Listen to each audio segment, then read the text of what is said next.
Previously on Dark Water Podcast. Police say they are only beginning their investigation into the two decomposing bodies discovered across the street from each other this week. She says the attacker cut Megan's hair, but her daughter couldn't see who it was. Abby Lynn Patterson was last seen leaving her home here on East 9th Street a year ago today. Tonight, a special edition of our program examines Robeson County, a place where poverty, distrust, and violence have become a public issue. When you've got a fragmented county this way, everybody's pulling against everybody else. Welcome back. We hope you enjoyed our jump back in time on the last episode, but now we're back to the cases that started the podcast.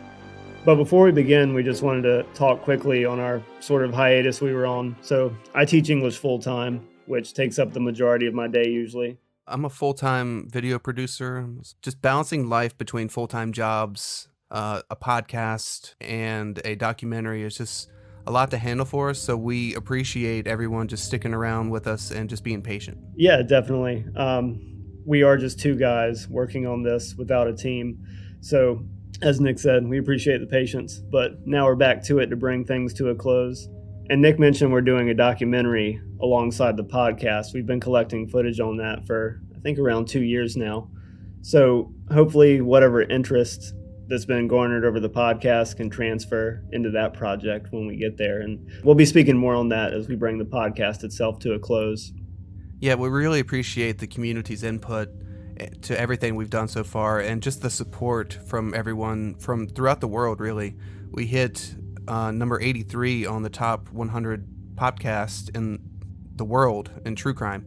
So that's a feat of itself, and we couldn't have done it without you guys. So thank you for sticking around, and hopefully with all this traction in this case that we can finally bring justice to this small community and maybe kind of inspire other small communities like Lumberton to kind of hold their justice system accountable. Yeah, exactly. Because really, we're at the end of the day, we're just examining one town in a very problematic nationwide trend with how these cases often go. Yeah, we're seeing a lot of other similar cases to this where it's just like a small town community kind of polices itself and they kind of live by their own laws and they have their own ways of justice. And yeah, there's no real equity in that community as far as how the law is used to defend all demographics of people. That's just not the reality. And not to take anything away from the individual cases that we started the podcast with, but the institutional issues that we've discovered along the way are just as awful to me.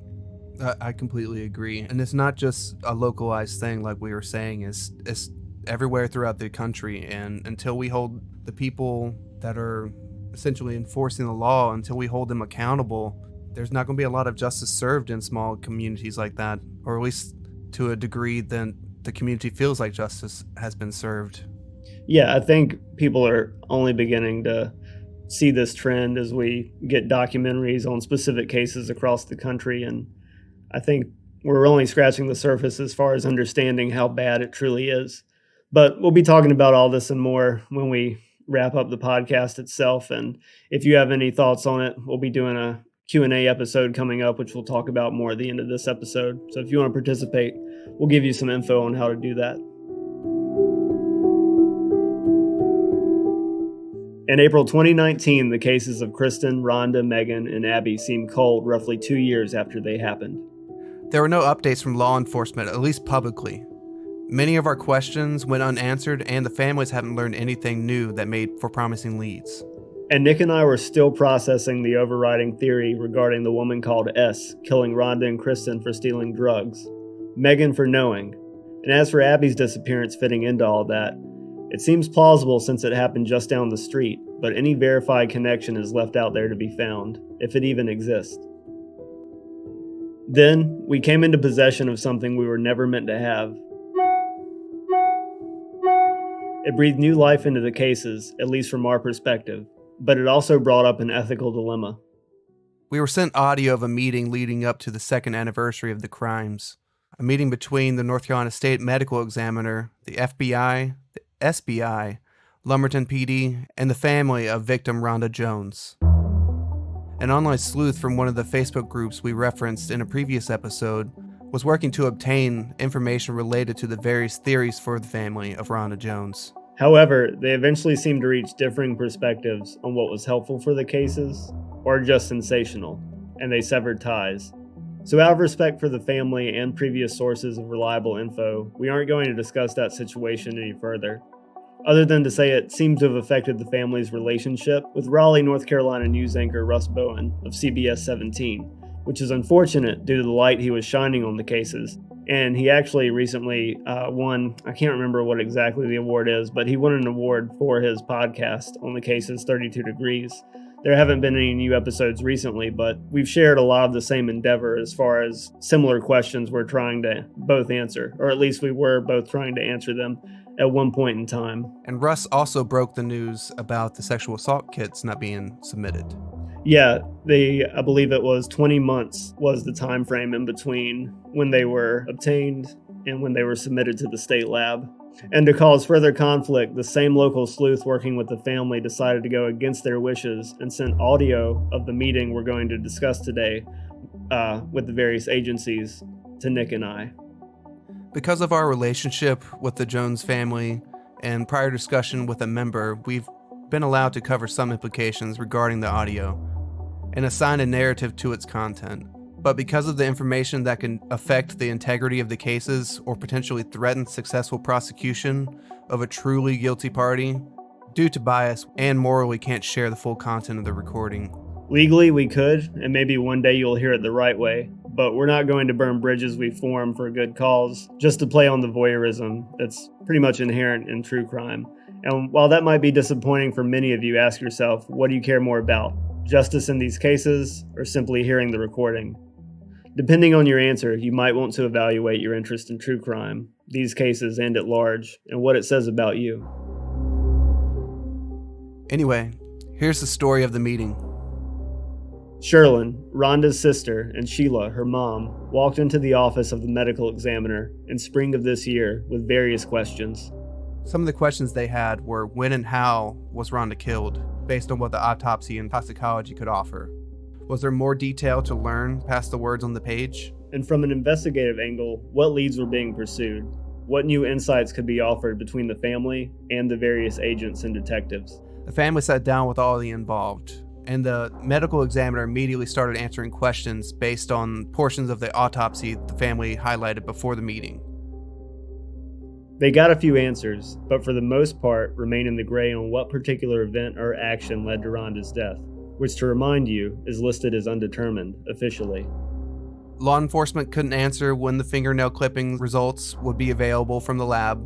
Keep in mind, the sexual assault evidence kits that we just mentioned earlier that yielded no results weren't submitted into the lab until 20 months after the original 3-death investigations started with Rhonda, Kristen, and Megan. And just to remind listeners, the reason we even know about the sexual assault evidence kits and the delay in their submission to the lab is the kidnapping, rape, and murder of Hanya Aguilar. Potentially that could have been prevented if her alleged killer's DNA had been properly handled years ago in 2016 in relation to another rape. So that was sort of the opening of Pandora's box to this entire issue. But continuing, as far as the inquiries from Rhonda's mom and sister, the medical examiner was firm on the science of Rhonda potentially dying due to a cocaine overdose, but just as definitive that it could potentially not be the reason. Her mother remained confident she was murdered. Given her level of use, her mom was certain in her mind that it wasn't an OD. The medical examiner went further, saying if not for the curious circumstances around Rhonda's death, as well as the amount of decomposition, she very well could have been listed as a cocaine-related death. Law enforcement did clarify, though, that they would be approaching it as a homicide investigation, nonetheless, despite the undetermined death listing. Yeah, and that's a interesting point because while it is listed as undetermined, clearly law enforcement continues to look into this from the premise that there was foul play. And sifting through the details of this conversation, it was a very clinical yet grim procedure with the occasional burst of emotion from the family, as I'm sure you could imagine. There were marks behind Rhonda's ears and cuts on her chin, forehead, and back. The medical examiner said verbatim, she's probably been in a fight, later stating that Those particular injuries were nowhere enough to lead to death. Interestingly, her lips and mouth weren't damaged. She had an open wound on the inside of her elbow, no issues with the brain nor skull.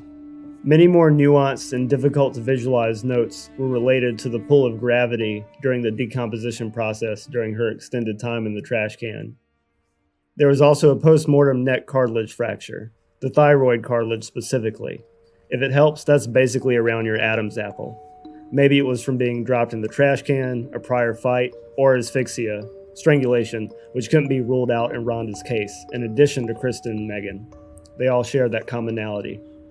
On the medical examiner side of things, there was one last interesting note.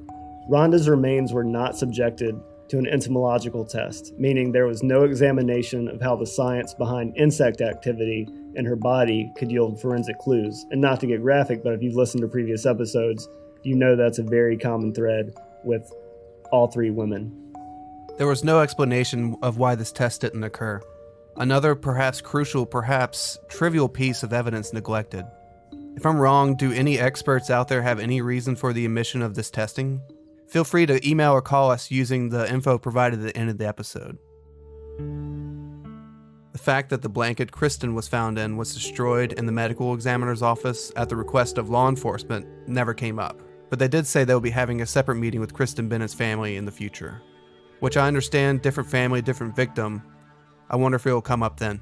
And just to elaborate on that blanket issue, early on we've talked about the fact that the blanket she was found in was destroyed at the medical examiner's office, but we've never received that answer on why a piece of evidence would actively be destroyed at the request of law enforcement. That's been an inquiry in our minds this entire time. Moving on to the investigation side of things, law enforcement was made aware that Saturday, April 15th at approximately 5 p.m., Rhonda was last seen outside PJ's convenience store, a recurring fixture throughout the landscape of this podcast because of its location in East Lumberton and its close proximity to women who've met their ends mysteriously and violently over the past decades. So she's supposedly seen there 3 days before she's found, a short distance from that particular store. This alleged sighting led the family to fret, again, about something they have long feared, that Rhonda was killed on Easter Sunday. She was found 3 days after she was last supposedly seen. It was confirmed that Rhonda had fought the woman called S, someone we've discussed in episode 4 at length as far as the theory concerning her involvement with Rhonda's death. But again, anyway, it was confirmed that she fought the woman called S several times leading up to her death. The name of this woman, as well as her accomplices who allegedly took the lives of Rhonda, Kristen, and Megan over the supposed drug theft, were nothing new to the detectives and agents. They were well aware of the most repeated theory surrounding these cases. So that same idea that we covered in episode 4, law enforcement is well aware of that premise. They frustratedly recounted the cycle of tracing the story back to the people who are supposed to be tied to the woman called S. Anyone they interview repeatedly takes back to what they said or refuses to speak. We know this from previous email conversation with Shelley Lynch of the FBI, that this has been a hindrance of establishing a clear timeline of the women prior to their deaths.